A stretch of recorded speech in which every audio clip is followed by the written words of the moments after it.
Në hetimin e kësaj çështje, një hetim i suksesshëm, Prokuroria e posaçme ka depozituar kërkesën në gjykatën e posaçme që në datën 19 mars të vitit 2025, kërkesë për caktim masë sigurimi. Vendimi i gjykatës na është vënë në dispozicion në datën 5/5/2025.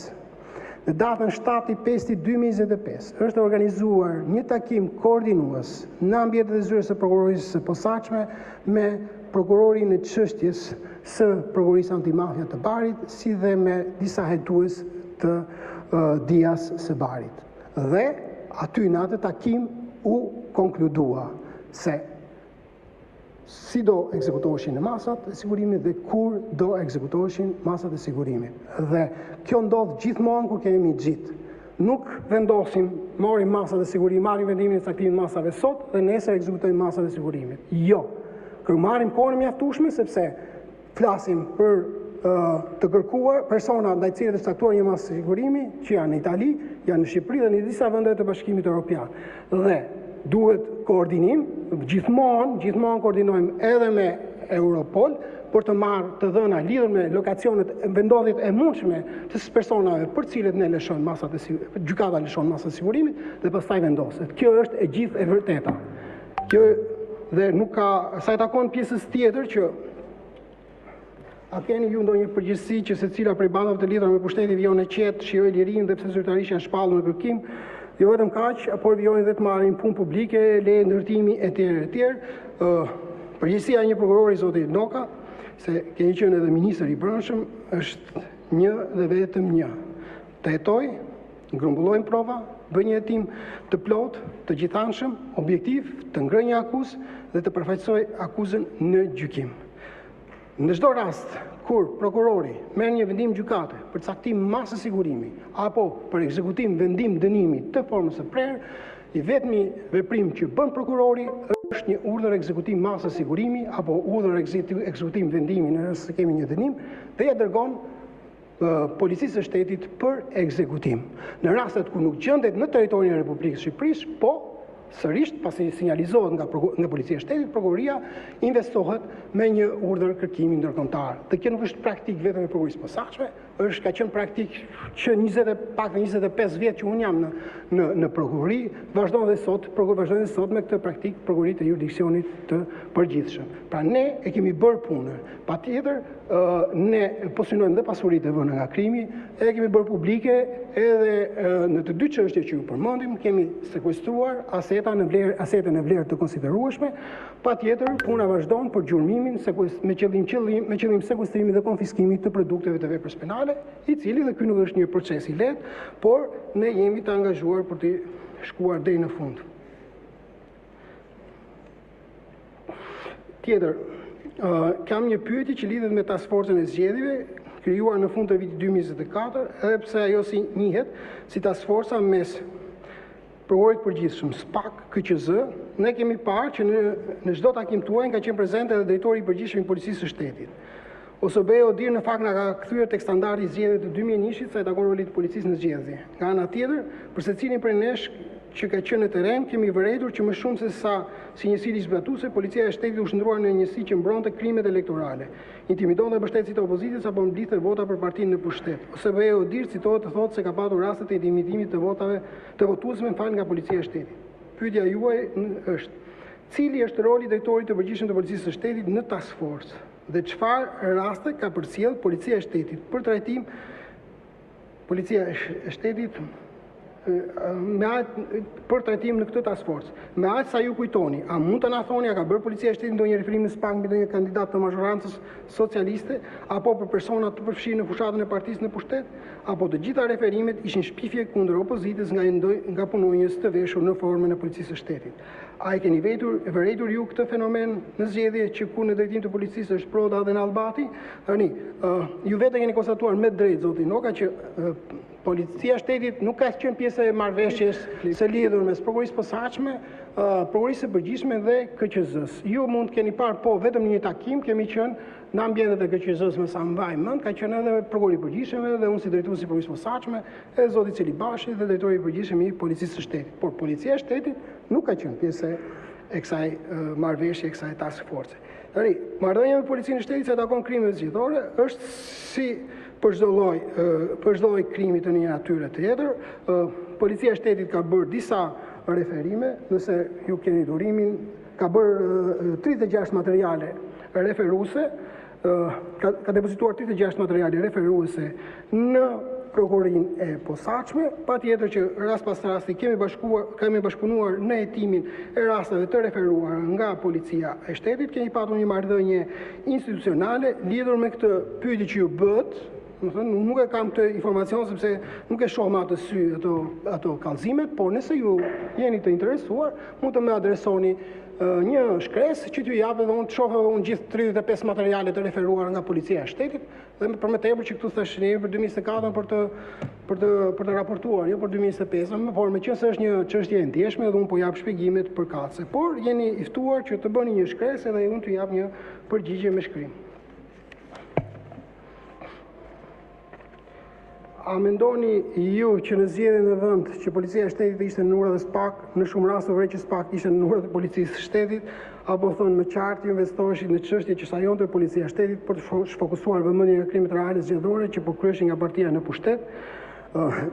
Marrëdhëniet policisë së shtetit dhe prokuria e posaçme janë të normuara nga Kodi i Procedurës Penale si dhe nga ligjet përkatëse, qoftë ligji 95/2016 i hyjni, qoftë ligji për policinë e shtetit. Janë dy agjenci të zbatimit të ligjit me role të ndryshme me qëllim të njëjtë, që është lufta kundër kriminalitetit, që bashkëpunojnë në veprimtarinë e tyre të përditshme. Tani, ne nuk kemi mjaftuar me ato referimet e policisë së shtetit. Ne kemi regjistruar dhe procedime kryesisht dhe për këtë po e them, sepse janë procedime të regjistruar nga ne, ka të kallëzuar, domethënë kam materiale, procedime penale të regjistruar për përfaqësues të subjekteve të ndryshme politike, përfshirë majorancë, opozitë e tjerë. Për ato që kemi regjistruar kryesisht sepse kemi 9 procedime, madje 9 procedime dhe kemi regjistruar vetë dhe kam këtë informacion.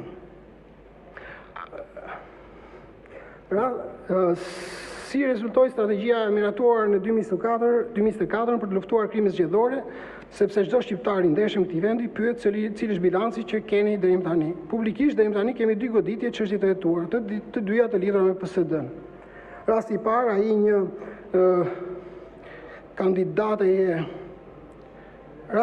një kandidate në firë që kishte qenë me PS-n dhe kaloi me PSD-n për shkak të konfliktit me Belinda Ballokun, sipas jush rezulton që ajo kishte bërë nami duke blerë vota. Ndërkohë, sipas KQZ-s, kjo gjithsej jashtë e brenda vendit ka marrë në 200.000 votues vetëm 187 vota.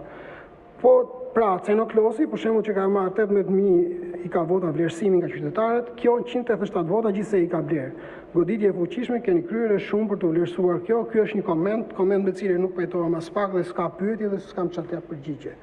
Rasti i dytë është ai kryebashkiaku të Vagut të Dijes, atë para se ta bëni gjuhë publike e bëri publike kryeministri Edi Rama. Çdo qytetar e mban mend kritikën e kryeministrit. Kristian mos luaj me 2 porta dhe në fakt 2 ditë pas kësaj deklarate të Edi Ramës, kristianit i shkojnë tek porta SPAK. Keni bërë shumë mirë, ai është kundërshtari ynë. Edhe vota ka blerë edhe në 2023. Vese atëherë ishte me Edi Ramën dhe nuk e gjente gjë në zgjedhjet 2025, nuk ishte me Edi Ramën dhe e pas pak tek dera. Procedimi penal ka filluar kohë para këtij deklarimi dhe unë mund të them që po, ky është një hetim i suksesshëm dhe ka bërë të mundur marrjen e përgjegjësive penale dhe dërgimin për gjykim të kryetarit të Bashkisë së Vagut të Dijes për një vepër penale shumë problematike siç është ajo e korrupsionit aktiv në zgjedhje. Tani pyetja ime është, vërtet këtë bilanc e quani sukses? Nuk turpëroheni nga ky bilanc? Pra, kandidatët e PS-s as kanë blerë vota, as kanë përfshirë krimin organizuar në zgjedhje, as kanë ofruar shpërbime shtetërore në këmbim të votave, as kanë përdorur punonjësit e administratës publike si shtabe elektorale, s'kan bërë asgjë nga këto. Këto janë sajesa të opozitës dhe Odirit. Këto janë ato që ju shprehni zoti Noka. Unë nuk kam asgjë për të komentuar, sepse nuk mund bëj një koment mbi komentin tuaj. Unë di them që prokuria e posaçme, siç e mjafton lexoni dhe raportin SBI Odirit, siç ju i referoni shpesh, lidhur me rolin e prokurisë së posaçme në zgjedhjet e vitit 2025.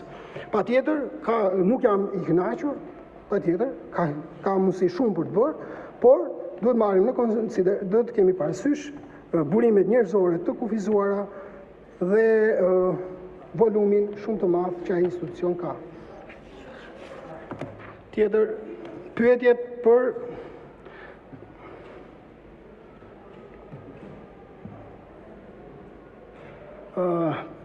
deputetja Elda Hoti pyet, a mendoni ju që nëse bosët e organizatave kriminale vazhdojnë të jenë në liri, lufta e pretenduar ndaj krimit të organizuar ka qenë efektive, nëse ata vazhdojnë të marrin punë publike, koncesione, leje ndërtimi, atëherë besoni realisht që ata janë dobësuar nga urdhër arrestet e SPAK? Unë përmenda pak edhe në një pyetje që mu bë pak më parë, detyra e prokurorisë së posaçme është të regjistrojë procedimin penal, të kryejë një hetim objektiv gjithanshëm, ngrejë akuzë, të kërkojë mas sigurimi kur ka vend për kërkuar dhe pastaj të ngrejë akuzë. Nga ana jonë, si institucion, ky detyrim është përmbushur. Në disa raste kemi ngritur akuza për organizata kriminale, grupe struktura kriminale, masa sigurimi gjithashtu janë lëshuar nga gjykata dhe Prokuroria e posaçme nuk ka gjë tjetër, nuk mund të bëjë gjë tjetër veçse të urdhërojë ekzekutimin e masave të sigurimit dhe të shpallë në kërkim ndërkombëtar në rastet ku kjo masë sigurimi nuk ekzekutohet në territorin e Republikës së Shqipërisë. Dhe këtë detyrim ligjor ne e kemi përmbushur. Por dua të them edhe diçka tjetër, po të shikosh trendin e ekstradimeve, ka një trend të rritës të ekstradimeve nga gjithë vendet e Europës, por edhe ke patur raste edhe nga Amerika Latine, nga Emiratet dhe numri të ekstraduarve, sidomos në vitin 2024, por edhe në vitin 2025, numri i personave që kapen jashtë Republikës së Shqipërisë dhe ekstradohen në Shqipëri për qëllime të masës sigurimit apo të ekzekutimit të një vendimi dënimi janë gjithmonë në rritje. Kështu që e rëndësishme është që t'i vësh para përgjegjësisë penale. Herët vonë ata do kapen dhe do vuajnë pasojat e kundërligjshmërisë që ata kanë kryer. Një pyetje tjetër është, a ka ndonjë çështje në hetim SPAK lidhur, të bëj edhe parantezën sepse nuk ka kuptim pyetja. Në një investim, kështu e keni shkruar, në një investim të mediave do të jetë një investigim të mediave italiane, rezulton se një bos i krimit të organizuar, shtetasi Artur Shehu, bën marrëveshje me përfaqësues të qeverisë shqiptare për të investuar në Shqipëri në një takim të zhvilluar në Aruba. E vërteta është që ky person ka kryer disa investime në Shqipëri më pas. A ka ndonjë çështje në hetim SPAK lidhur me këtë shtetas apo lidhje e tij me qeverinë shqiptare për të pastruar paratë e krimit në ndërtim? Nuk kam asnjë koment në lidhje me këtë pyetje. Pyetja tjetër e zonjës Hoti, në raportin e fundit të Departamentit të Drejtësisë, Departamentin Amerikan të Shtetit, për klimën e investimeve në vitin 2024, ndër të tjera theksohet edhe ndërhyrja e krimit të organizuar në investime, apo përdorimi parave të pista në investime. Ndërkohë, antimafia italiane ka qenë konkrete, duke theksuar se parat e krimit të organizuar pastrohen në sektorin ndërtimit, konkretisht në kullat në Tiranë dhe në resortet turistike në Bregdet. Në këtë drejtim unë kam dy pyetje. Dhe pyetja e parë është, a mendoni ju që ka hapësirë për pastrimin e parave të krimit në investime publike apo me leje të autoriteteve publike në kullat në Tiranë apo resortet, investimet në Bregdet, a ka ndonjë hetim SPAK në këtë drejtim?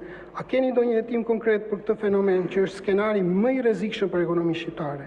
A ka ndonjë referim në SPAK nga policia e shtetit apo nga Agjencia e Inteligjencës Financiare? Nëse po, sa është numri për vitin 2024? Dhe pyetja tjetër është, ligji për prokurimin publike ndalon që personat të dënuar për një rreth të caktuar veprash penale, ku përfshihet edhe krimi organizuar apo trafiku i drogës, nuk mund të përfshihen në prokurime publike. Në fakt, rezulton që këta persona shpesh përfitojnë prokurime publike, qoftë si kontraktor apo nën kontraktor, apo duke maskuar në kompanitë e tyre në emër të personave të afërt. A keni ju ndonjë hetim për shpërdorim të tyre për rezultate të lartë që lejojnë fenomene të tilla apo mbyllin syt para ndalesave të tilla? Në këndvështrimin tuaj, përfitimi i tendrave publik nga persona me rekorde kriminale është luftë ndaj krimit të organizuar apo e fuqizon krimin? Tani, lidhur me pastrimin e parave, unë dash edhe shifra konkrete, se sa për punë që ka bërë SPAK, si për numrin e procedimeve penale që ka ardhur gjithmonë në rritje, edhe numri personave të hetuar, edhe numri personave të gjykuar, ka ardhur gjithmonë në rritje për veprën penale të pastrimit parave, po një tregues tjetër është edhe sekuestrimi dhe konfiskimet e kryera në hetimet tona, e cili edhe numri, edhe vlera pasurive sekuestruara dhe konfiskuara, siç e përmendat në raport, ka ardhur në rritje. Nga SPAK hetohet çdo zyrtar për cilin ka prova se gjatë ushtrimit të detyrës ka kryer një vepër penale, qoftë dhe ata që kanë konsumuar veprën penale të shkeljes barazisë pjesëmarrëse në tendera apo kanë favorizuar, për më tepër kanë favorizuar organizata kriminale apo grupe kriminale duke ju dhënë tendera atyre. Sa takon referimeve nga policia e shtetit, për vitin 2024 janë vetëm 2 referime nga policia e shtetit për veprën penale të pastrimit të parave, nga FIU nuk ka ndonjë referim, por patjetër me ish-FIU-n ne kemi një komunikim të shpeshtë, ne shkëmbejmë informacione të shumta, informacione të cilat i përdorim në hetimet tona. Tani ju më thoni doni edhe një këndvështrim timin për përfitimin e tenderave publik nga persona me rekorde kriminale, nëse këto e fuqizojnë krimin, po patjetër që e furnizojnë krimin, nëse grupe të krimit organizuar, qoftë në formën e grupit strukturuar apo organizatave kriminale, arrin të fusin duart edhe në fondet publike, patjetër që ata forcohen më shumë, nuk dobësohen. Pyetjet nga deputeti Belind Këlliçi.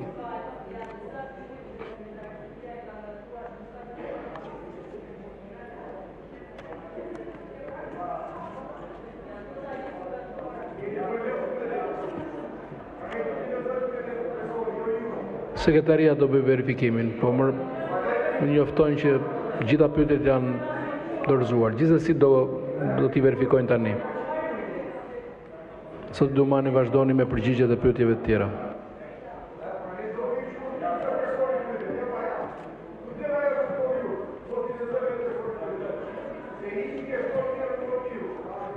Deputete, unë vetëm ato kam. Nëse unë ato kam, nuk është se kam të tjera. Se ka ndonjë gabim, do të korrigjohet, po nuk më rezulton. Më rezulton që gjitha pyetjet janë vënë në dispozicion. Gjithsesi vazhdojmë, sekretaria do bëj verifikimin, nuk ka për ta bërë temë kaq të madhe.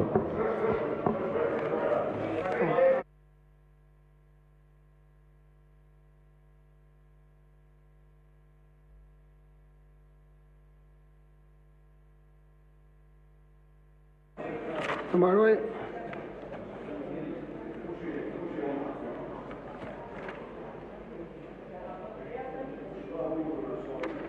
tani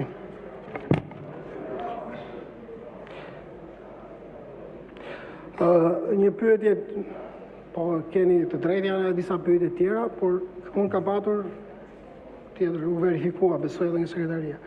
A ka regjistruar SPAK ndonjë procedim penal në lidhje me abuzimin e mundshëm në fondet e IPART në Shqipëri?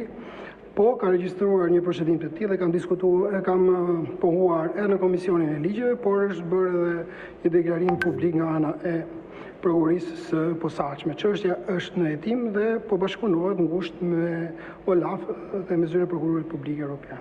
Me OLAF kryesisht si iniciues dhe i këtij procedimi. Tani pse nuk hetohet Frida Krivca, të garantoj që do hetohet në atë procedim penal. Hetohet çdo person i cili dyshohet se gjatë kryerjes së detyrës ka kryer veprime të kundërligjshme. Është një çështje prioritare, thash kushtëzohemi nga bashkëpunimi dhe me autoritetet e huaja. Pyetje tjetër e bërë nga deputeti Ahoti është pse në rastet që lidhen me ministrat e qeverisë, si në rastin e Krivcës, nuk ka asnjë reagim publik apo veprim të menjëhershëm nga prokuroria e posaçme, ndërsa për raste që përfshin opozitën, veprimi është i menjëhershëm dhe i zëshëm. Ky është një vlerësim i juaj, zonja deputete, ne jemi të ftohtë në hetimin e çështjeve penale, nuk na intereson se nga cili kamp politik vjen subjekti i veprës penale, e rëndësishme është që të sigurohen provat dhe të ngrihet një akuzë e suksesshme. Pyetja e fundit e zonjës Hoti është: a mund të na sqaroni se në cilën fazë ndodhet hetimi, nëse ekziston, dhe kur pritet që publiku të njihet me rezultatet e tij? Besoj me çështjen e IPARD e keni këtë pyetje. Zë deputete, tek shtata e lidhni me IPARD-in, thash jemi në fazën e hetimeve paraprake. Tani kaq ka mund tani.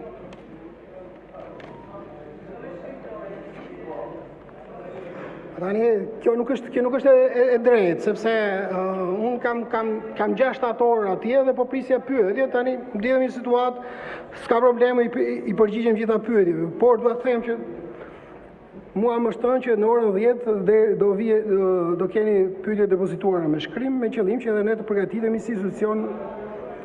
Tani pyetje shtesë nga deputetja Elda Hoti. Sa e pavarur është një gjyqtare? Më falni, nëse janë pyetje shtesë, nuk pranohen. Nëse janë pyetjet e depozituara para orës 10, më fal ta sqaroj. Zoti Noka, të lutem thjesht po sqaroj. Hajde shikoj këtë shtesë. Dakor. Nëse janë pyetje të depozituara para orës 10, të lutem më të merremi vesh.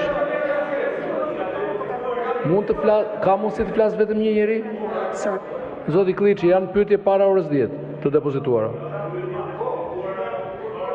Dakord, nëse janë para orës 10, do vijohet me përgjigjet e pyetjeve. Dakord.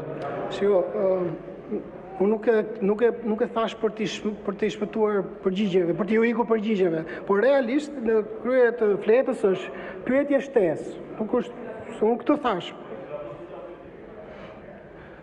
Sa e pavarur është një gjyqtare e cila vazhdon jep vendime me palë prokurorinë e posaçme, ku ndërkohë është në hetim nga ana juaj, përse ndaj saj nuk kërkohet një masë sigurimi, qoftë edhe lehtë, siç mund të jetë pezullimi nga ushtrimi i detyrës apo funksioni publik, duke qenë se rreziku i pavlefshmërisë së procedurave të ndjekjeve për saj është evident. Bëhet fjalë për gjyqtaren Irena Gjoka.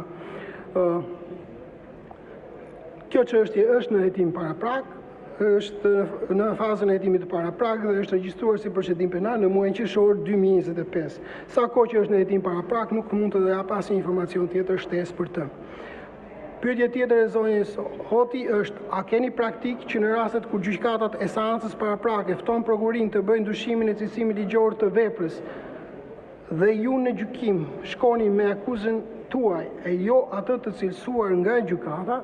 Kjo është një pyetje procedurale shumë e mirë faktikisht, por nëse gjykata të fton që ti të bësh ndryshimin e cilësimit procedural, ndryshimin e cilësimit ligjor gjatë gjykimit para gjyqtarit të seancës paraprake, ti ose je detyruar si prokuror të reflektosh me një ndryshim akuze, ose mund vendoset kthimi i akteve për hetime të mëtejshme nga gjyqtari i seancës paraprake. Është diçka shumë teknike procedurale. Pyetja tjetër: a ju duket e drejtë për çështje të ndryshme e mbani të regjistruar si procedim me pa emër, me vite, si për shembull 2, 3, 4 apo edhe 5 vite, dhe në një moment ngrini akuzë, përfundoni hetimet dhe dërgoni për gjykim, ndërkohë që mbrojtjes i mbeten vetëm pak ditë për të përgatitur mbindosje që ju i keni mbledhur në 5 vite.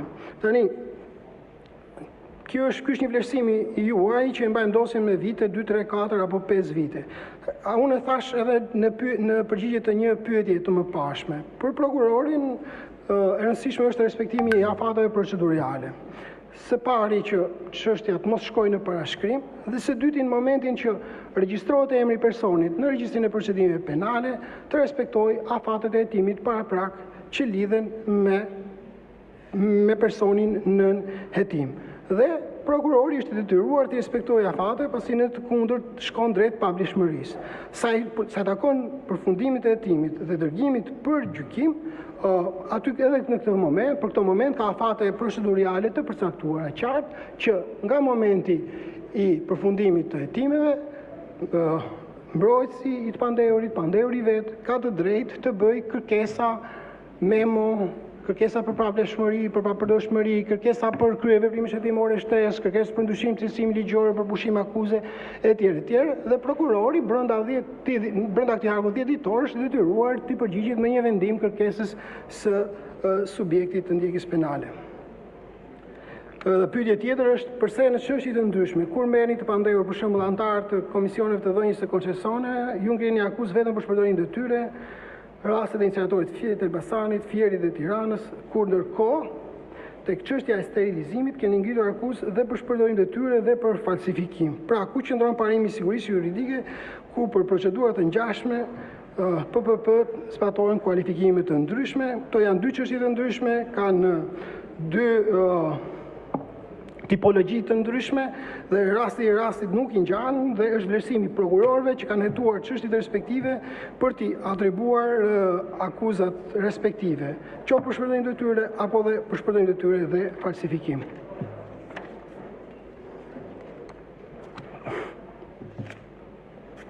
Pyetjet e deputetit Belind Këlliçi.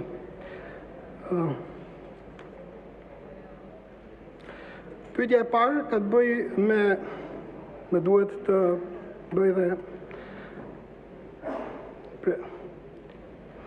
ky vend ka miratuar një ligj të posaçëm që njihet si ligji i dekriminalizimit, sipas cilit personat e dënuar brenda dhe jashtë vendit duhet të deklarojnë dënimet. Vetë SPA ka marrë pandehur dhe më pas gjykata i ka dënuar disa zyrtarë që kishin fshehur dënimin. Kujtoj Kreshnik Ajdarën, kryetari i Bashkiakut në Koçovës, Qelim Ismailen, të Mallakastras e tjerë.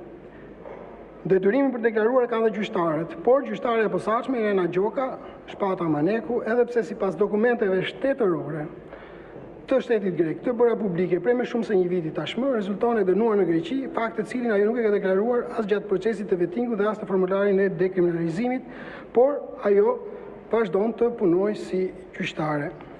Tani, lidhur me këtë çështje, ajo që dua të them është që ajo që përgjigja që i dhash dhe deputetës Hoti, ajo çështja është në hetim, është në vlerësimin e prokurorit që ndjek hetimet e çështjes, të konkludoj ka vepër penale dhe më tej nëse ka vepër penale të ngrë akuzë ndaj personit të kallëzuar apo persona të tjerë.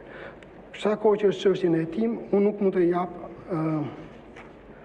asnjë shpjegim apo informacion tjetër.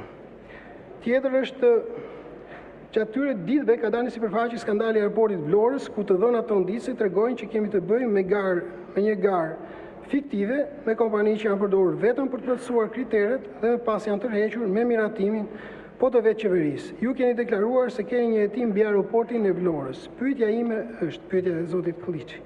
Çfarë duhet të ndodhë më shumë që të arrestohet zëvendës kryeministre Belinda Balluku, e cila rezulton që ka firmosur miratimin për tërheqjen e kompanisë fiktive turke, ndërkohë që ajo kompani ishte e vetmja që plotësonte kriteret e garës koncesionare. Dhe kompania në një investim që sjell miliona euro fitim në një vit ka shitur gati gjysmën e aksioneve.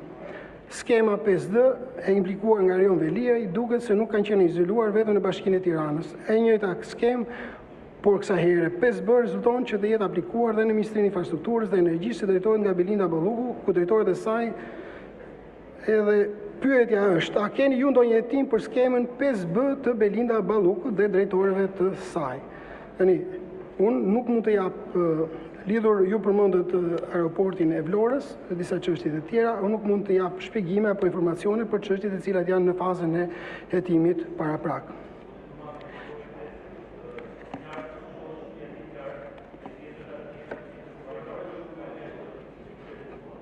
Cila?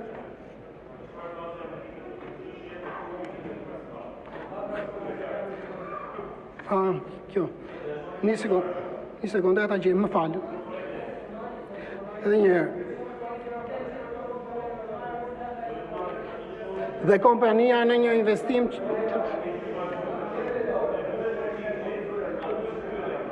dhe kompania tani Ju lutem qetësi. Tani ja ta mbaroj. Dhe kompania në një investim që sjell miliona euro fitim në një vit, ka shitur gati gjysmën e aksioneve, 40% vetëm për 1450 euro. 4450 tash domun. Në çfarë faze janë hetimet për këtë çështje? Dhe kur pritet veproj SPAK, dhe unë thash, çështja, sepse çështja kjo ishte aeroporti i Vlorës, çështja thash është fazën e hetimit, nuk mund të jap më asnjë informacion. Faqe nuk ta lexova 4450 euro. Po çështja kjo ishte, pyetja kjo ishte, çfarë faze janë hetimet? Unë thash. Po çështja e zotit tani unë po e përgjigjem pyetjeve të zotit Kolliçi. Zoti Kolliçi, çështja është në fazën e hetimit paraprak. Po. Një pyetje tjetër është një nga institucionet që sipas kushtetutës mund të kontrollojë punën e SPAK apo të GKK-s, gjykata kushtetuese.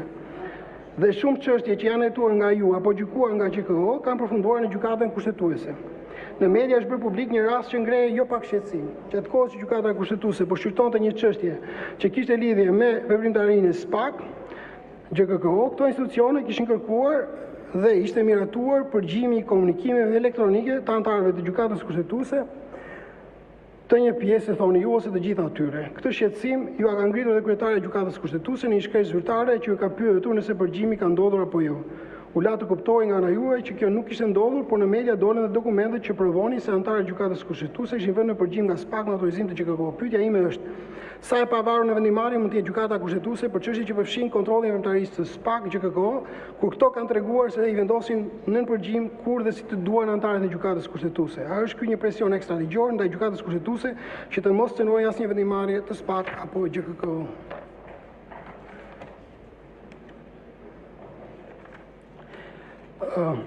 Atëherë, prokuroria e posaçme nuk ka jurisdiksion dhe kompetencë që të vlerësojë apo të kontrollojë vendimet e gjyqtarëve në çështje konkrete. Si vendimet e gjykatave të zakonshme, ashtu dhe vendimet e gjykatës kushtetuese. Bazuar kjo në parashikimet e nënën 126-137 të Kushtetutës, si dhe vendimit në 11 datë 2/4/2008 të gjykatës kushtetuese. Nga ana tjetër, ju bëjmë me dije se prokuroria e posaçme, bazuar në nënën 148 dhe 148 të Kushtetutës, si dhe nënën 24, 75 dhe 277 e vijus të Kodit të Procedurës Penale, ka jurisdiksionin dhe kompetencën që të ushtrojë ndjenjën penale për sjelljet jashtëgjyqësore të gjyqtarëve të çdo niveli. Nëse ekzistojnë dyshime se mundet të jetë kryer vepra penale korrupsioni pasiv i gjyqtarëve, prokurorëve dhe funksionarëve të tjerë të organeve të drejtësisë të parashikuar nga nënën 319 Kodit Penal, apo çdo vepër penale tjetër që mundet të jetë kryer nga persona që përfshihen në rrethin e subjekteve të parashikuar në nënën 75A shkronja C të Kodit Procedurës Penale. Në veprimet e përgjimit, prokuroria e posaçme zbaton me përpikmëri rregullat e parashikuara nga nënën 221 vijus të Kodit të Procedurës Penale.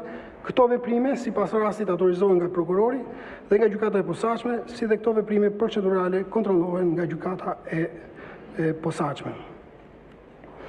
Kjo ishte përgjigja ime, zoti Kolliçi. Paruam edhe me zotin Kolliçi.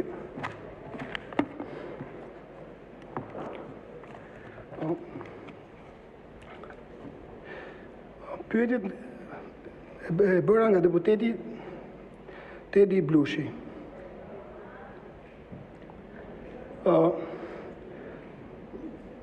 Pyetja e zotit Blushi po kaloj direkt te pyetja, si ka mundësi që 3 prokurorë që presupozohet të jetë elita e hetimit firmosin një urdhër arresti mbi një ligj të shfuqizuar. Prokurorët e prokurorisë së posaçme kanë nxjerrë urdhrin e ekzekutimit në zbatim të vendimit të gjykatës dhe dispozitave procedurale penale, më konkretisht nënën 466 Kodit Procedurës Penale, që normojnë që nxjerrin një urdhër ekzekutimi i masës të sigurimit. Tjetër pyetje, përse SPAK e shmangi qëllimisht BK-n, pra vetën nga operacioni kriminal dhe i la dorë të lirë policisë pa atë show politik që ndodhi në rastin e arrestimit të zotit Meta, sepse policia e shtetit është përgjegjëse për ekzekutimin e masave të sigurimit. E thash edhe në përgjigjet e pyetjeve të mëparshme të bëra nga disa deputetë. Lidhur me arrestimin e zotit Meta dhe një pyetje tjetër që bën zoti Blushi është përse zoti Dumani ja kaloi çështjen prokurorisë së Tiranës, ku në fund të ditës policia abuzoi me një urdhër arrestimi të SPAK dhe jo të prokurorisë së Tiranës. Bëhet fjalë për kallëzimin që u bë ndaj punonjësve të policisë që ekzekutuan masën e sigurimit, sepse është kompetencë lindore e prokurorisë së jurisdiksionit të përgjithshëm, është taksative, e parashikuar qartë, që nuk mund ta hetojmë ne atë vepër penale, por as edhe subjektet e veprës së penale nuk janë subjekte të posaçme, të cilët janë në kompetencë të prokurorisë së posaçme. A është hetuar dhe është marrë ndonjëherë në pyetje Edi Rama nga SPAK në kundërshtim me çdo ligj në fuqi me datë 7/12/2016 firmosi dhënien e bonusit për 8% të pikëve kompanisë Integrated Energy BV SHPK për procedurën e konkurimit për ndërtimin e inceneratorit të Tiranës, por që në fakt kjo kompani nuk ekzistonte në momentin që kryeministri firmosi bonusin që e favorizonte në procedurën konkurruese. Patjetër edhe ky dokument ka qenë në pjesë e hetimit të prokurorëve të posaçëm në hetimin e çështjes penale të regjistruar në prokurinë e posaçme. Gjatë hetimit të procedimit penal kryhet një hetim i gjithashëm dhe objektiv duke vendatuar fillimisht faktet penale dhe më tej përgjegjësinë penale të autorëve. Ashtu siç e kam thënë, e rëndësishme për prokurorët e posaçëm është prova dhe jo emrat që fshihen pas tij, qoftë edhe kryeministri i Republikës. A është pyetje tjetër, është hetuar dhe është marrë ndonjëherë në pyetje nga SPAK Erion Peliaj, kur është njohur botërisht prej kohësh firma e paligjshme e tij për miratimin e koncesionit 30 vjeçar të inceneratorit Fantazm të Tiranës me shpangje të vendimarrjes së Këshillit Bashkiak të Tiranës dhe në shkelje të ligjit. Është fakt i njohur publik, po është marrë në pyetje dhe siç e thash edhe në përgjigje të pyetjes zonjës Tabaku, çështja është akoma në hetim dhe vazhdon të hetohet me qëllim evidentimin e përgjegjësisë penale të çdo personi të përfshirë në kundërligjshmërinë e dhënies së kësaj procedure koncesionare. Tjetër pyetje lidhur me çështjen me Gonigal, ajo çështje është një çështje në hetim paraprak dhe unë nuk mund të jap asnjë informacion apo asnjë të dhënë lidhur me të.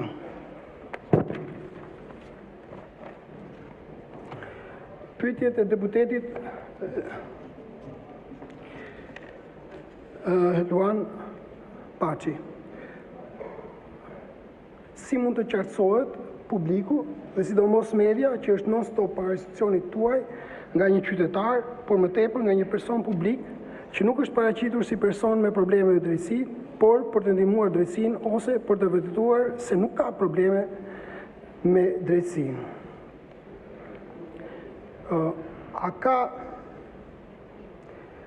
ka detyrim institucioni juaj që pasi ka thirrur qytetarin për një çështje të caktuar, për një denoncim që është bërë ndaj tij, ta njoftojë atë për curinë e çështjes në rastin kur çështja mbyllet, falë se kalova edhe një pyetje sot i Paçi, është kjo tjetra, pasi personi i thirrur në SPAK mbaron deklarimin e tij dhe i kërkohet të firmos, natyrisht duke lexuar atë çfarë ka deklaruar, a ka të drejtën të marrë një kopje të deklaratës që ka firmosur? Dhe pyetja tjetër vijuse, që thash pak më parë, a ka detyrim institucioni juaj që pasi ka thirrur qytetarin për një çështje caktuar, për një denoncim që është bërë ndaj tij, ta njoftojë atë për ecurinë e çështjes në rastin kur çështja mbyllet? Tjetër, si duhet ta mësojë qytetari një gjë të tillë, apo duhet të ri gjatë gjithë kohës në tension dhe në pritje se çdo gjë mund të ndodhë? Pastaj sjell edhe një shembull konkret. Pyetje tjetër është si mund ta vërtetojë një qytetar, kushdo qoftë ai, që kur të marrin nga SPAK janë ata dhe jo dikush tjetër. Bëhet fjalë për rastet kur qytetari thirret për të paraqitur përmes telefonit nga hetuesit e byros kombëtare të hetimit.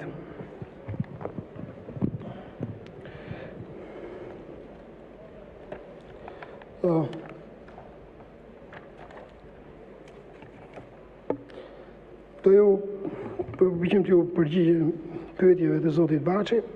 Atëherë, proceduri i pyetjes së personit është akt hetimor që mbulohet nga sekreti hetimor.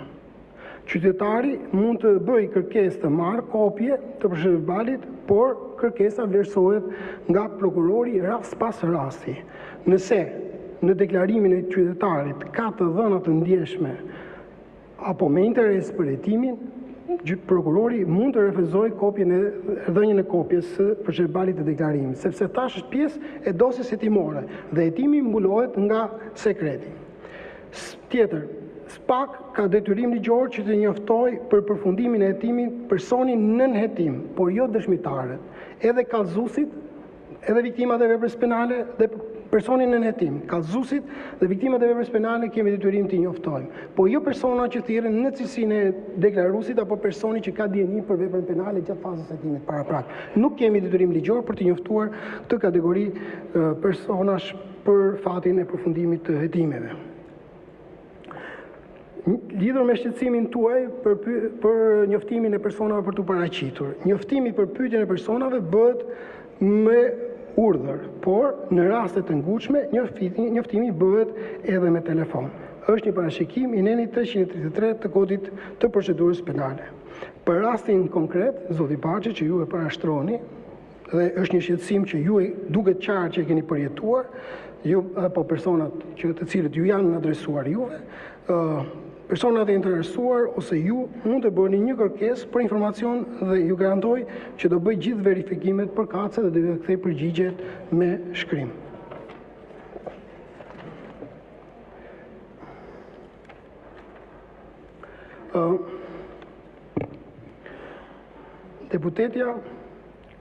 Pyetjet e deputetes Denisa Dhata. Apo hetohet realisht agron male nga SPAK dhe për cilën çështje konkrete. Apo pyetja kjo është, ju pastaj keni bërë parashtrim. Pyetja është kjo që është. Apo hetohet realisht agron male nga SPAK dhe për cilën çështje konkrete, apo më saktë kallëzimet lidhur me të janë regjistruar dhe a janë në hetim. Sa kohë që është një çështje në fazën e hetimit paraprak, nuk mund të jap asnjë të dhënë apo informacion. Pyetja e deputetit Artan Lupu, a ju duken të mjaftueshëm mekanizmat që ekzistojnë për të ndëshkuar korrupsionin në nivelet e larta të shtetit, apo sistemi funksionon në mënyrë që të mbrojë drejtuesit e lartë? Atëherë, nga pikpamja ta ndajmë, nga pikpamja ligjore, unë them që tani kjo është një vlerësim i imi, domethënë minimalist apo modest, quajeni si doni, por nga pikpamja ligjore ne kemi një legjislacion të mirë që ju krijon mundësinë autoriteteve ligjzbartuese që të ndërtojnë ndjekje penale për veprat penale me natyrë korruptive. Domethënë legjislacioni është i mirë. Tani, sa i takon burimeve njerëzore, gjithmonë patjetër lind nevoja për më shumë burime njerëzore dhe duhet një kujdes i veçantë, duhet t'i kushtohet edhe korrupsionit të vogël, i cili impakton drejt për drejt qytetarët dhe jo vetëm korrupsionit të madh. Pasi qytetarët e Republikës të Shqipërisë kontaktin e drejt për drejt e kanë me prokuroritë e jurisdiksionit të përgjithshëm, kurse me prokurorinë e posaçme e kanë më të rrallë. Dhe ne kemi marrë një shtim numri dhe organik të hetuesve byros kombëtare të hetimit për 40, i cili do jetë një burim ky numër, patjetër që do të vlerë shtuar në hetimin e çështjeve penale që ne kemi në ndjekje dhe shpresojmë që të japë edhe një ritëm tjetër me qëllim përfundimin e hetimeve, sidomos atyre hetimeve të cilat ne konsiderojmë të vjetra, por dhe hetimeve prioritare. Bëra nga deputeti Tedi Blushi. Pyetje të deputetit Agron Shejaj. Duke pasur parasysh lidhjet e forta të krimit me politikën, ju a keni hetuar politikanë të përfshirë si pjesë të grupit të strukturuar kriminale? Nëse po, a mund të jepni informacione mbi avancimin e këtyre hetimeve? Si pjesë të grupit të strukturuar kriminale në kuptimin e një antari të organizatës kriminale apo të grupit strukturuar kriminal, akoma nuk kemi evidentuar ndonjë subjekt. Por, si të lidhur me krimin organizuar, po kemi patur një çështja është publike për një ish-deputet Kuvendit Shqipërisë, i cili është hetuar, është marrë i pandehur, është dërguar për gjykim, çështja ka kaluar edhe fazën e shqyrtimit para gjyqtarit të instancës paraprake, jemi në gjykimin e themelit të kësaj çështje. Ky informacion vlen për çështja që është bërë publike dhe prandaj e dhash. Për pjesët e tjera, për çështjet e tjera, të cilët janë në hetim paraprak, nuk mund të jap të dhëna zoti Shejaj, pasi cënon sekretin e hetimit. Pyetja e dytë e zotit Shejaj është shitja 40% të kuotave të kompanisë Vlora International Airport për vetëm 4.000 euro e ka vënë zoti Shejaj çmimin, është një indicje mjaftueshme për të hapur një hetim penal. Si po procedohet ndaj kësaj çështje? Çështja është në fazën e hetimit paraprak dhe nuk mund të jap të dhëna shtesë. Një pyetje tjetër është kjo çështje aktualisht në hetim nga SPAK, afera e rrugës Thuman-Kashar, nëse po, në çfarë faze ndodhet dhe cilët janë përgjegjësit e identifikuar deri më tani. Edhe në lidhur me këtë çështje nuk mund të jap informacion sepse është në kuadër të verifikimit dhe hetimeve të një çështje tjetër penale. Tani tjetër pyetje e zotit Qeaj, zoti Dumani, për shqiptarët, grabitja e pronave përmes gjykatave të korruptuar është një nga goditjet më të padrejta. A është kjo në fokus të SPAK-ut?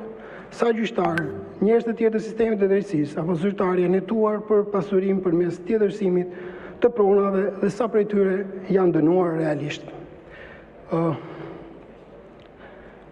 Zoti Qeaj, në këto vite SPAK ka dërguar për gjykim 6 prokuror të gjitha niveleve, 10 gjyqtar dhe 11 oficer të policisë gjyqësore, të cilat për shkak edhe të subjektit konsiderohet si korrupsion pasiv në fushën e drejtësisë.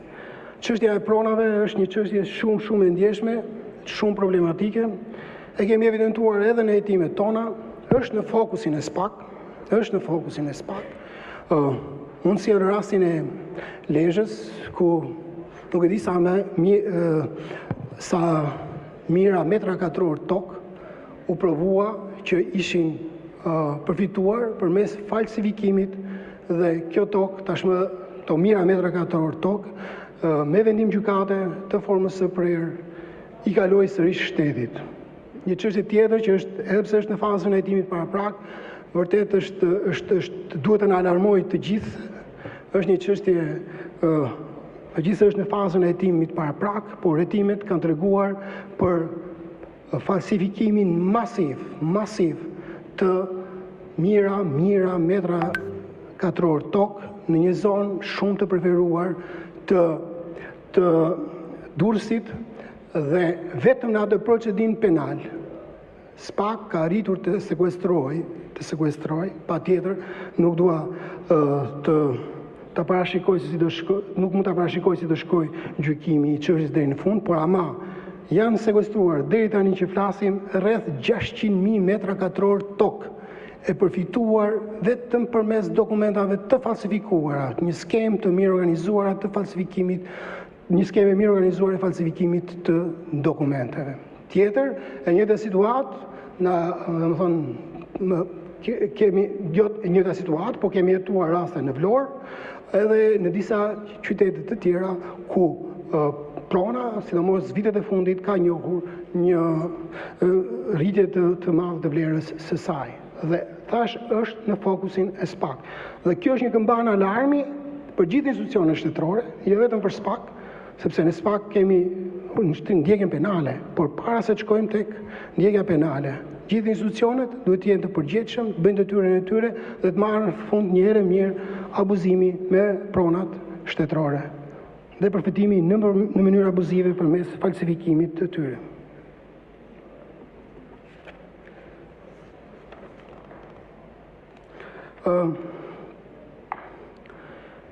Pyetje nga deputeti Redi Muçi. Në çfarë faze kanë shkuar hetimet ndaj parregullsive të procesit zgjedhor dhe individët që janë proceduar penalisht, a kanë vepruar vetëm apo në koordinim me struktura specifike politike? Unë, zoti Muçi, edhe në përgjigje të disa pyetje që mu bën, u përpoqja të bëj një ekspoze të punës dhe angazhimit të strukturës së posaçme sa takon hetimit të krimit zgjedhor. Kemi 4 persona të arrestuar, persona të cilët janë marrë në përgjegjësi penale, janë marrë si pandehur për korrupsion aktiv apo pasiv në zgjedhje. Kemi disa çështje penale me të cilat po hetojmë dhe kur të kemi edhe rezultate konkrete, patjetër do ju komunikojmë. Por vazhdojnë të mbeten në fokus pikërisht veprat penale që kanë të bëjnë me zgjedhjen, në fokus të punës së SPAK, veprat penale që kanë të bëjnë me zgjedhjet.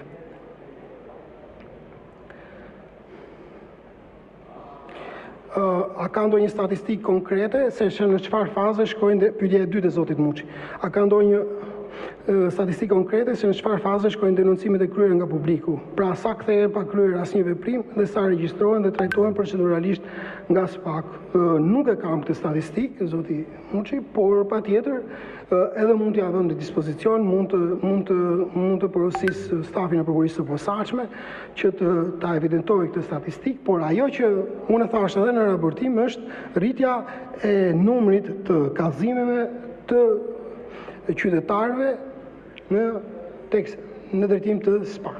Kjo tregon patjetër, ne vlerësojmë si një tregues të rritjes së besueshmërisë së institucionit. Qytetarët besojnë pa bëjnë kallëzime.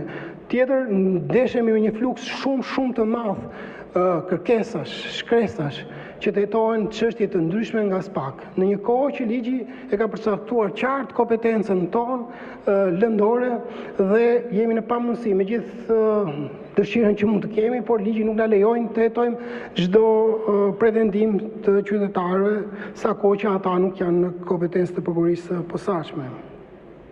Një pyetja e tretë e zotit Muçi është si instancë që ka interes, a i duket i plot SPAK-u legjislacioni për sinjalizuesit dhe garancit ligjore që u jepën atyre. A ka nevojë sipas për përmirësim të ligjit për sinjalizuesit? Në dijenin time, zoti Muçi, ky ligj është në proces amendimi. Ne si institucion kemi dhënë mendimet tona lidhur me ndryshimet e mundshme në këtë ligj. Pyetje nga zoti Erald Kapri, nga deputeti Kapri, nëse parlamenti nuk miraton ndryshime ligjore që mundson rikandidim për prokurorët e SPAK, a mund të ketë një bllokim të punës së SPAK pas 3 vitesh?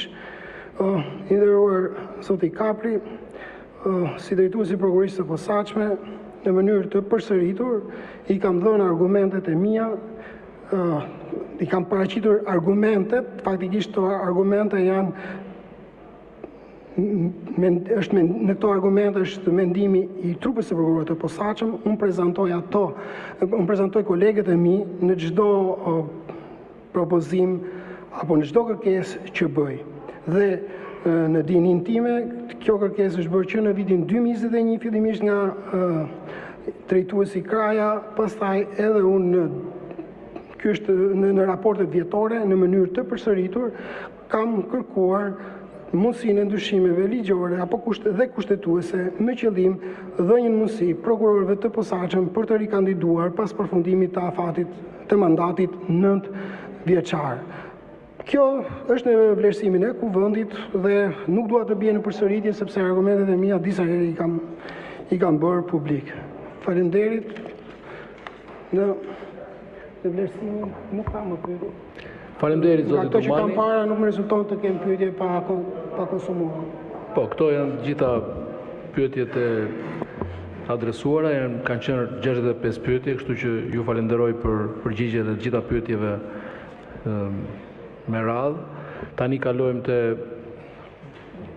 procedura e debatit, e cila siç ram dakord fillon me një kohë, me një minutazh për 2 minuta për secili prej deputetëve që kishin adresuar pyetje, kuptohet nëse do të dëshirojnë. Më pas fillon minutazhi prej 150 minutash për gjitha grupet sipas ndarjes përpjesëtimore. Edhe minutazhi prej 2 minutash do të konsumohet sipas radhës, nëse keni dëshirë, zonja Tabaku.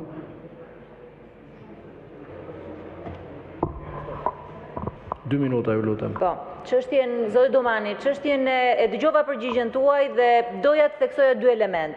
Çështjen e inceneratorëve, Partia Demokratike ka nisur në vitin 2017 me një interpelancë atëherë me zotin Gjiknurin. Në vitin 2020 kemi sjell 3 dosje për 3 inceneratorët e 3 qyteteve.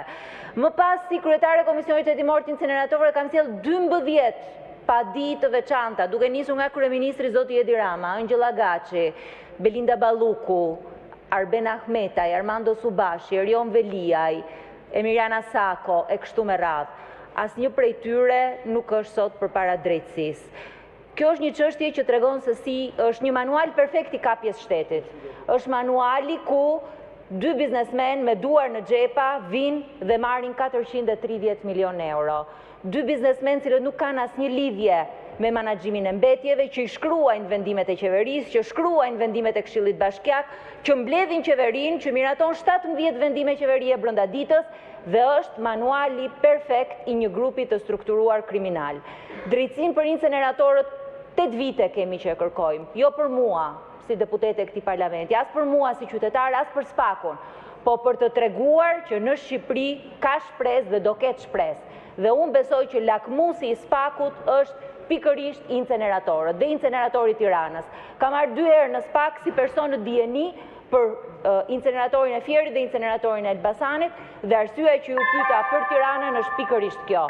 Në momentin që një grup prej 12 personash që nuk mund të kishin vepruar të lirë, ka kryer këtë procedurë, ka paguar 430 milion euro, vazhdon dhe paguan 430 milion euro, do të thotë që drejtësia nuk është e barabartë për të gjithë. Disa janë më të barabartë se tjerët. Faleminderit. Faleminderit zona Tabaku, zoti Luciano Boçi. Faleminderit zoti Dumani, kur ju lexuat pyetjen time të cunguar, në fakt, pyetjen e parë, se SPAK e ka shpallur pa prekshëm Edi Ramën, kjo pjesa këtu gajas shumë, dhe në fakt më shumë se sa mua duhet shqetësoni ju, pasi nëse ne ju akuzojmë që jeni bërë instrument si institucion i pushtetit, këta e din shumë mirë dhe e besojnë, dhe nuk e çojnë fare në përmend që një ditë ai kryeministër do vi dhe përgjigjet atje. Nuk e besojnë kurrë, sepse prandaj duhet shqetësoni.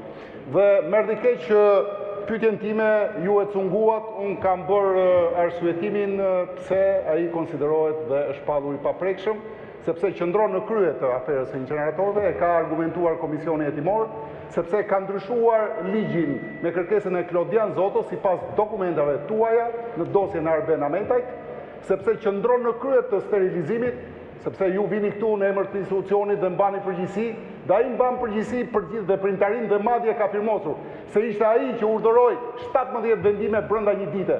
Se është po ai që është përmendur 14 herë nga drejtësia amerikane dhe kanë dalë fakte të reja për çështjen me Gonigal. Dhe prandaj ne themi që është shpallur pa prekshëm. Këto le të gajasen. Ndërsa për çështjen të krimit zgjedhor në Shkodër, mu referuat që unë kam dhënë shumë indicje. Po është e vërtet, edhe kallëzime. Dhe kallëzimet ka ardhur dhe kryetaria e PD-s në SPAK dhe madje është intimiduar se do akuzohet për kallëzim tren. Ndërsa unë personalisht nuk doja ta thoja këtë, po nxitët vetë, ju kam kërkuar bashkëpunim personalisht për të dëshmuar situatën sensitive në Shkodër dhe kam marrë përgjigje nga asistentja juaj që nuk mund t'ju takoj. Besoj ju ka njoftuar sepse ishte për bandat dhe angazhimin e tyre në fushatën zgjedhore dhe mu më është refuzuar takimi dhe po kam qenë shumë aktiv, kjo është e vërtet, por ju duhet përdorshit metodat e duhura kur ne bëshim indicje. Jo shkoj policia, jam fal. Mbaroni fjalinë vetëm. Zoti Dumani, jo shkoj policia nuk e gjeti. Ju keni metodat e tjera, vendosjes në përgjim, kontroll, prandaj e jap indicjen unë. Dhe kjo duhet të ishte bërë. Faleminderit. Zoti Strazimiri, nuk ndodhet në sallë. Zoti Besar Xhaferi, 2 minuta ju lutem. Zoti Dumani, një falenderoj që u përgjigjet pjesës parë pyetjes time, që është pikërisht për bashkëpunimin e karteleve serbe malazeze me kartelet shqiptare, të cilat ju e faktuat që po ekziston, por pyetja vazhdonte normalisht me atë që Edi Rama po i bën pikërisht brezitim, që po e shpopullon këtë vend nga pastrimi parave në ndërtim dhe nga rritja e pafundme e kostove të ndërtimit dhe çmimeve të apartamenteve në Tiranë. Kjo nuk vjen nga tregu i lirë, kjo patjetër vjen nga firma e një individi që i jep lejen për ndërtim karteleve të drogës.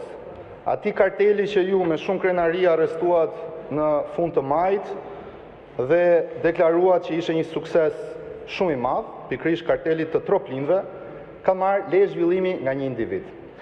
Tani nëse kërkoni një provë konkrete se si lidhet politika me krimin, ja ku e keni zoti Dumani. Janë firmat që i jepen personalisht nga vetëm një person në Shqipëri.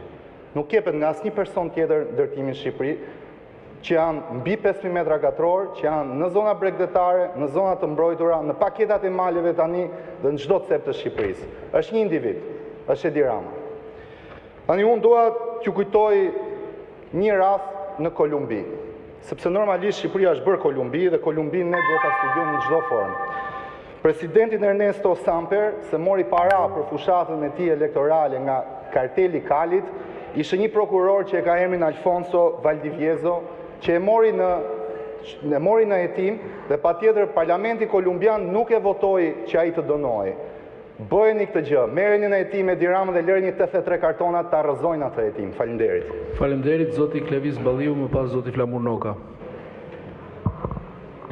Zoti Dumani, në lidhje me pyetjen për sa i përket çështjes së Olsi Ramës, unë ju pyeta pse nuk i vazhduan hetimet, ju thanë ne nuk gjetëm gjë. Si mundet mos gjeni gjë kur nuk keni marrë në pyetje personin që për hetimin në të cilin ju po bënet deklaronte publikisht në këtë sallë se unë e di se kush është personin fjalë.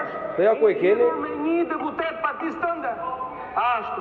Tani, ta mbaroj, unë të e din fare mirë kush është ai Bruni flok shkurtër 45 vjeçar, që s'ka si lidhje me as me Edi Ramën as me Partinë Socialiste. Tani, ky e di kush është. Juve si e keni mbyllur hetimin dhe nuk e keni marrë këtë njeri ta pyesni që me që e dinte, aq më tepër që ishte ministri i brendshëm. Ja ku e keni sot tu ta ulan ballën, merreni me vete, po doni t'ja shpjegoj. Por ka dhe një gjë tjetër, ky që e dinte për një çështje trafikantësh, a nuk është moskallëzim krimi ky? A nuk duhet hetuar për moskallëzim krimi ky? Dhe ky e deklaron publikisht. Prandaj pyetja ime është, pse hetimet nuk i bët një, siç duhet, por e kaluat, pavarësisht se ne e dim pse, sepse në atë dosje del shoku Olsi Rama që nuk mundet që të hetohet në asnjë vend. Është i vetmi ai që hyn aty dhe del i pafajshëm dhe spreket. Dhe spreket sepse u mbyllën hetimet padrejtësisht. Dhe kjo është prova. Minimalja mund të ishte marrë, ta ulan balla dhe thoe hajde, na e trego ti kush është, meqense se ti e di. Se je ministër i brendshëm. Ka qenë ministër i brendshëm. Dhe nuk është marrë as kjo. Prandaj duhet të jemi më të sinqertë me qytetarët, mos themi që po hetojmë, po le të themi të vërtetën që po bëjmë sikur hetojmë që të na rrojë partia e të na rrojë qeveria. Faleminderit. Faleminderit. Zoti Flamur Noka, pas zonja Elda Hoti. Tani pyetjet u bën më shumë për qytetarët, jo se prisnim në përgjigje të saktë, se paka shumë përgjigjen e dinim. Ajo që është për të shqetësuar është që OSBE Odiri vlerëson që në Shqipëri u shkel hapur ligji me VKM-t e famshme që miratoi kryeministri 2 ditë para zgjedhjeve për shpërblimin e 700.000 pensionistëve dhe për faljen e gjobave. OSBE-ja, që nuk është organ ligjzbatues apo ligjvënës, e konstaton që është shkelur hapur ligji. Dumani nuk e konstaton që është shkelur hapur ligji. Ka gjë më të rëndë se kjo? Për Dumanin nuk ka shkelje ligji. Patronazhistët e drejtorët, ministrat që shpërndanin thas me para, që bënin favore, që bënin ndera dhe favore në shkëmbim të votës, i din gjithandej në çdo qark, në çdo fshat, po kudo kanë shkuar, kam nxjerrë unë në Facebookun tim, kam nxjerrë kryetari i Partisë Demokratike në Facebookun e tij. Video duke shpërndarë legalizime dhe hipotekash. Por nuk ka krim. Pse? Sepse është partia mbi të gjitha. Për mos sa fillova, për duro. Tani, për Dumanin, kur kërcënohet deputetja me rrëmbim vajze, nuk është vepër e spakut. Po qëse deputetja do kërcënohet e banditin, do ishte vepër e spakut. A e kuptoni apo jo? Ja, pra kjo është e gjitha. Tani tjetra, po si mund është të vi kryetari i spakut tu e të thot për gjabaftët unë nuk i njoh për organizat kriminale dhe grup strukturar kriminal. Po të pyes partnerët e tij në Britani të Madhe çfarë kanë bërë, të pyes partnerët e tij në Itali, po të shkojnë vore të pyes çfarë i thonë gjithë qytetarët. Është kartel, jo thjesht një organizatë kriminale, është një shkallë shumë më e lartë. Po pse? Sepse nuk e lejon Rama, nuk e lejon Padroni që t'i njohë për organizatë kriminale, as Troplinët, as Uelqelën, as Gjabaftët, as një. Dhe po dëshmon se pa urdhën e ati, ky nuk jeton. Pastaj këtu themi ne jetojmë Ramën. E dim, as se ka menduar në herë, as nuk ja lejon vetes ta mendoj. Pavarësisht asaj që tha zoti Boçi, 17 vendime për i ditë, vetëm edhe eroja e derës tu e di që vetëm kryeministri ka fuqi ti ushtrojnë. Por jo, për Dumanin nuk janë ato, nuk ekzistojnë. Sekundërse se ekziston Asolsi. Kjo është. Ja pra, çfarë na duhen ne? T'ju themi shqiptarëve që ja ku e keni. Ky është prokurori politik dhe ky nuk është prokurori. Faleminderit zoti Noka. Zoti Dumani ka njoftuar që në mëngjes që në këto orë, në orën 19 duhet të largohet, por ju lutem zoti Dumani nga në çdo moment mund të largoheni, vetëm përfaqësuesit tuaj të prokurorisë posaçme duhet të qëndrojnë këtu derisa të përfundojë debati. Vazhdojmë me zotin Belind Këlliçi. Më fal, zonja Hoti zonja Hoti, zoti Belind Këlliçi. Faleminderit kryetar, më ngatruat dhe radhën përveç se më ngatruat pyetjet dhe kjo ishte arsyeja sepse ne deputetët e opozitës kërkuam që të zbatohet rregulloria e kuvendit dhe pyetjet t'i lexonim vetë dhe pyetjet e mia u ngatruan totalisht dhe nuk u lexuan siç duheshin. Ju thatë zoti Dumani që nuk bëni ju arrestimet. Jemi shumë dakord, po a bashkëpunoni ju me policinë e shtetit, se ne kemi drejtor policie të komanduar nga bandat dhe sigurisht 251 urdhër arrestet që nuk janë ekzekutuar, sepse Ilir Proda kurrësisi nuk mundet që të arrestoj shefat e tij dhe ne këtë e kemi qartë. Zoti Dumani tha që gjyqtarja Irena Gjoka Shpata Maneku është në hetim. Është e papranueshme që një gjyqtare që është në hetim të vazhdojë dhe të mbajë detyrën e saj si pjesë e strukturave të drejtësisë. Kjo është fytyra më e qartë e drejtësisë sot në Shqipëri. Si mund të kërkohet që qytetarët shqiptarë të kenë besim sot të drejtësia, kur vetë ata që duhet të garantojnë drejtësinë janë të njollosur me rekorde kriminale? Si mund të flasim për integritet kur një gjyqtare si Irena Shpata Maneku Gjoka, që është dënuar, vazhdon të gjykoj çështje politike dhe për ironi të fatit çdo dosje që lidhet me opozitën i takon kësaj gjyqtarje. Kjo është drejtësia, një skem pra, një sistem i ndërtuar për të mbajtur pushtetin dhe për të goditur kundërshtarin politik. Dhe në komision të ligjeve, zoti Dumani mu përgjigj që nuk e njeh çështjen Aruba. Të gjitha mediat ndërkombëtare po flasin për përgjimet antimafjes italiane, për çështjen Aruba. Pas atij takimi, kryeministri me firmën e tij ka bërë realitet angazhime të ndërmarra përmes lëshimit të lejeve për investime që synonin pastrimet e parave. Si ka mundësi që Spaku nuk verifikon rolin e kryeministrit në skemën e pastrimit të parave të karteleve dhe thot që nuk e njeh si çështje. Kjo pra është kapja e drejtësisë dhe zoti Dumani që nuk guxon të veprojë ndaj ministrave, aq më pak kur përmendet kryeministri. Faleminderit. Faleminderit, zoti Këlliçi. Zoti kryetar, do doja që drejtuesi i prokurorisë posaçme të qëndronte në kuvend për të dëgjuar edhe komentet e deputetëve të opozitës, e përmendi disa herë çështjen e afateve procedurale, dhe me që e ka merak çështjen e afateve procedurale, e rikujtojmë që dosja e inceneratorit Tiranës ka tejkaluar tashmë vitin e 5 të hetimeve paraprake. Me që flasim për afate procedurale, është një precedent i tmerrshëm i kapjes së prokurorisë posaçme dhe mos hetimit të kësaj çështje, që është një çështje korruptive e gjithpranuar botërisht tashmë, e cila ka një kleçk. Ka këtë dokument, bonusin 8% pikëve të firmosur nga kryeministri piktor Edi Rama, një ndër të paktat firma që ka firmosur vetë Edi Rama, ku i ka hapur rrugën këtij koncesionin një moment që kompania që fitoi kontratën nuk ekzistonte. Kjo është arsyeja sepse nuk hetohet kjo dosje dhe kjo është arsyeja sepse luhet me afate procedurale. E ndërkohë për afate procedurale është një tender sot në kesh që po zhvillohet për blerje transformatorësh, që nëse këta shkojnë dhe hetojnë ditën e sotme ta nisin kryesisht këtë hetim që unë po ju them, do të zbulojnë që ai tender me një vlerë prej 700.000 euro, nëse shkon një qytetar i zakonshëm për të blerë transformatorët me çmim tregu, i blen me 1/10 me vetëm 70.000 euro. Ndërkohë, u përmend tu fondet e IPARD-it dhe raporti Olafit, mjafton t'i kujtojmë se këtë vit shteti grek nxorri raportin e Olafit dhe arrestoi 37 zyrtar. Ndërkohë në shtetin shqiptar ka 2 vite që ka dalë ky raport dhe nuk lëviz as majën e gishtit prokuroria posaçme. E sa për të folur për task forcën e SPAK-ut është dështimi dhe jo vetëm dështim, por është alibia e masakrës elektorale të 11 majit. U përdor task forca e SPAK-ut, e cila mua personalisht si drejtues politik nuk më është përgjigjur në telefon publikisht para mediave, i kam telefonuar dhe nuk funksiononte linja e gjelbër. Të gjitha tjerat mbeten po në kuadrin e çështjeve që janë në tim, pyetje pa përgjigje dhe thjesht faktohet ajo që ne kemi kohë që themi, që ky organ është kthyer në pushk goditse ndaj kundërshtarit politik të Edi Ramës. Faleminderit. Faleminderit zoti Klliçi, zoti Blushi.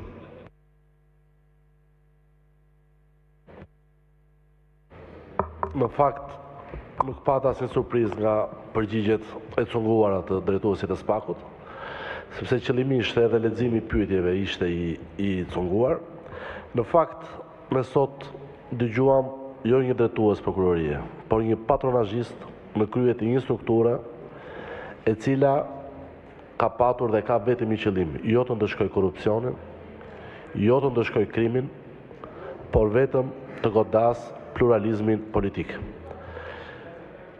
Është bërë gati më shumë se një vit që presidenti i Partisë së Lirisë, ish kryetari këtij kuvendi, ish presidenti i Republikës, ish kryeministër, ndodhet në izolim ekstrem i rrëmbyer në mënyrë kriminale për llogaritë e Edi Ramës dhe qëndron në izolim ekstrem politik pa asnjë fakt dhe pa asnjë provë penale.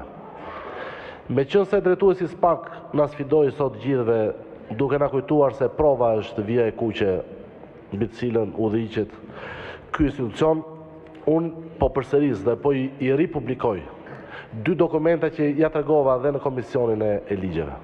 Është firma e Edi Ramës, që i dha 8% bonusit kompanisë tyre në svojnë drejtësi. Ka nevojë për hetim të thelluar kjo shkresë. Dhe firma e Erion Veliajt, i cili ka zhytur për 30 vite në borxh qytetarët e Tiranës për një shërbim që nuk kryet. Ndaj, për të cituar edhe zotin Meta, të besosh në sinqeritetin e Dumanit është njësoj si të besosh se insenatori i Tiranës ekziston. Faleminderit. Faleminderit, zoti Baçi. Zoti Luan Baçi. Po.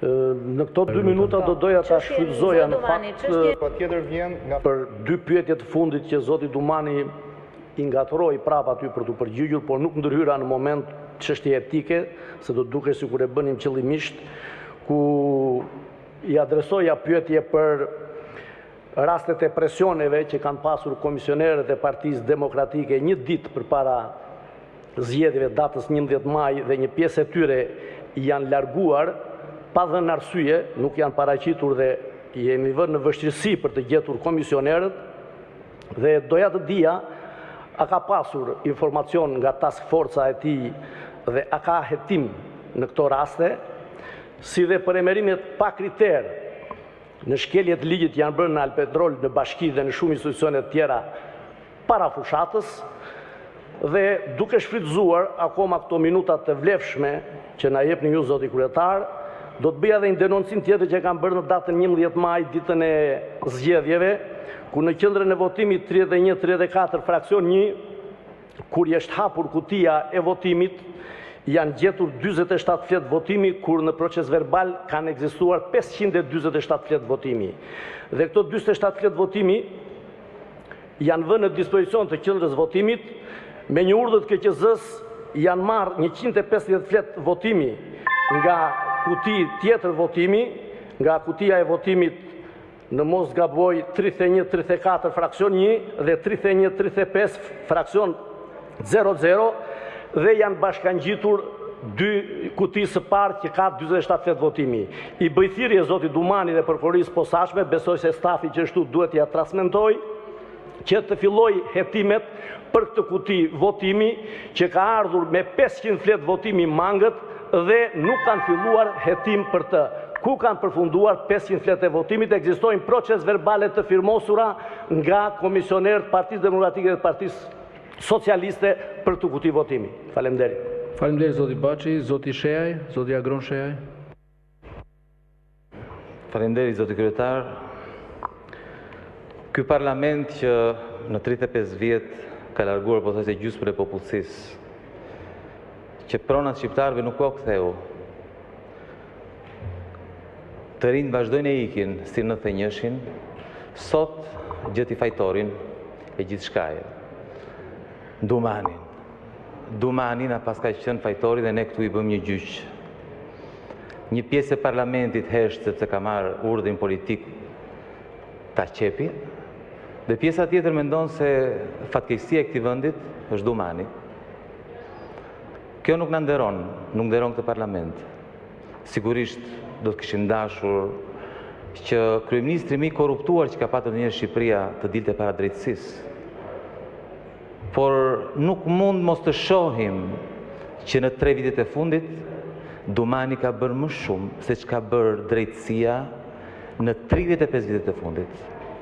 Më thoni kur ka ndodhur që 2 zëvendës kryeministra, 2 të fundit të dilnin para drejtësisë, njëri në arati, tjetra rrezikon të arrestohet shumë shpejt.